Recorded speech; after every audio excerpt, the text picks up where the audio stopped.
Bukan kebetulan kalau bendera One Piece yang pertama kali diangkat di Jakarta tiba-tiba muncul di Kathmandu, Manila, sampai Paris. Indonesia nggak cuma melakukan demo, Indonesia nyiptain blueprint perlawanan modern yang langsung di-copy paste sama negara lain.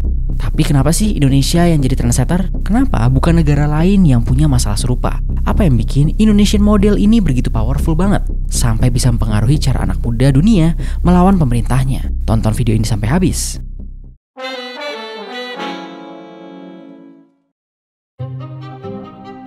Jadi gini, Indonesia bukan tiba-tiba jadi pusat revolusi protes global. Ada kombinasi faktor sosial, politik, dan digital yang bikin negara ini jadi ladang subur untuk inovasi gerakan.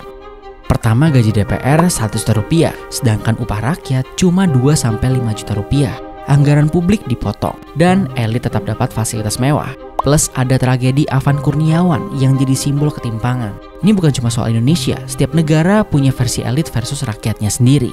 Kebetulan 60% populasi Indonesia itu Gen Z dan milenial yang merupakan digital native, tumbuh dengan pop culture global, tapi hidup di tengah ekspektasi ekonomi yang gak kesampaian.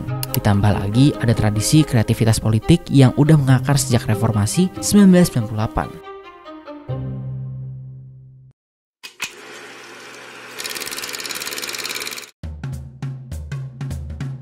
Yang bikin model Indonesia revolusioner bukan cuma isi protesnya, tapi cara ngemasnya. Politik dijadikan pop culture. Contohnya, bendera One Piece.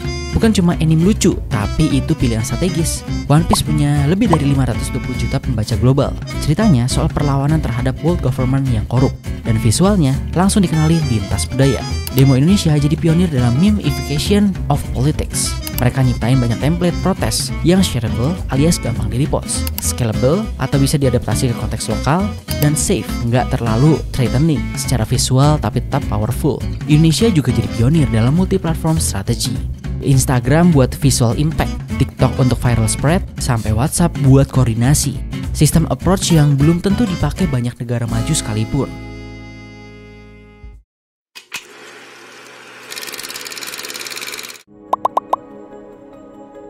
Situasi Nepal mirip sama Indonesia. Mereka mengadopsi hal yang sama, korupsi yang sama, demografis yang mirip dengan dominasi Gen Z, dan kesamaan kondisi ekonomi dengan 20,8% anak muda yang nganggur.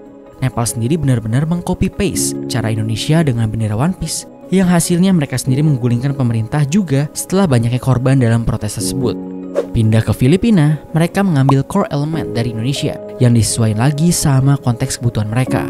Apalagi naratifnya mereka demo karena korupsi dan skandal proyek-proyek besar senilai 9,6 juta US dollar. Hasilnya, Martin Romualdez mengundurkan diri dari Speaker DPR karena terkait sama skandal korupsi ini. Di Prancis juga sama. Banyak bendera Jolly Roger bertebaran di Prancis. Mereka mengadopsi taktik Indonesia dengan melakukan blokade semuanya buat melawan simbol ketidakadilan dari pemotong belanja kontroversi, terutama pembekuan pembayaran pensiun dan privilege dari para elit.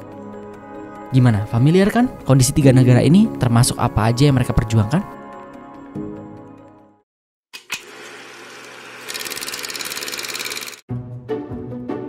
Gen Z di semua sosmed seluruh dunia sering banget sharing cultural reference dari anime, sentimen negara, bahkan economic anxiety yang relate dimanapun. Banyak bule viral karena Indonesia. Banyak artis dan banyak orang-orang yang follow akun-akun Indonesia buat dapat exposure. Termasuk di konteks demonstrasi ini, mereka meniru cara Indonesia yang terbukti selalu berhasil memviralkan berbagai momentum. Dan memang terbukti, hal tersebut bisa membuat pemerintah membatalkan kebijakannya, reshuffle kabinet, mengurangi tunjangan dan gaji, yang mana ini dilirik dan dilihat sama banyak negara buat mengadopsi hal yang sama. Yang seru dari Indonesia, mereka bisa nyiptain produk budaya yang canggih dengan tampilan yang entertain, padahal itu senjata politik. Ini yang bikin pemerintah sulit buat menindak. Karena gini deh, orang aneh mana yang ngelarang orang ngibarin bendera kartun? Simbolis One Piece ini benar-benar menyentuh semua kalangan dunia. Luffy versus pemerintah sama dengan rakyat versus elit korup. Sederhana, kuat dan gampang dimengerti lintas budaya.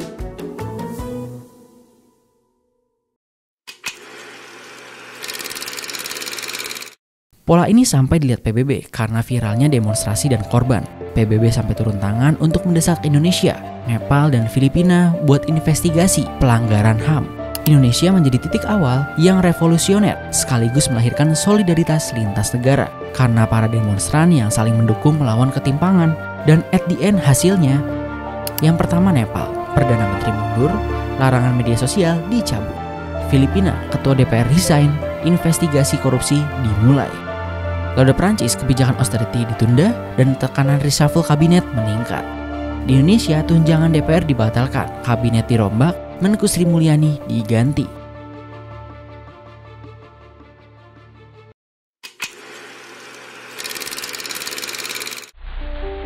Intinya, model yang diciptakan masyarakat Indonesia ini sempurna banget buat demonstrasi protes modern.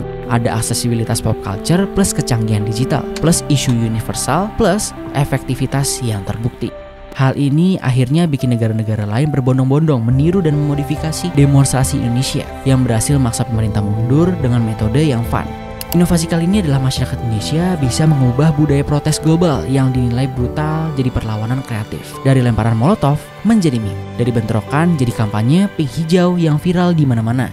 Sekarang Indonesia berhasil dilihat dunia gimana budaya protes mereka benar-benar mengubah cara berpolitik karena generasi mudanya yang punya template baru melawan ketidakadilan.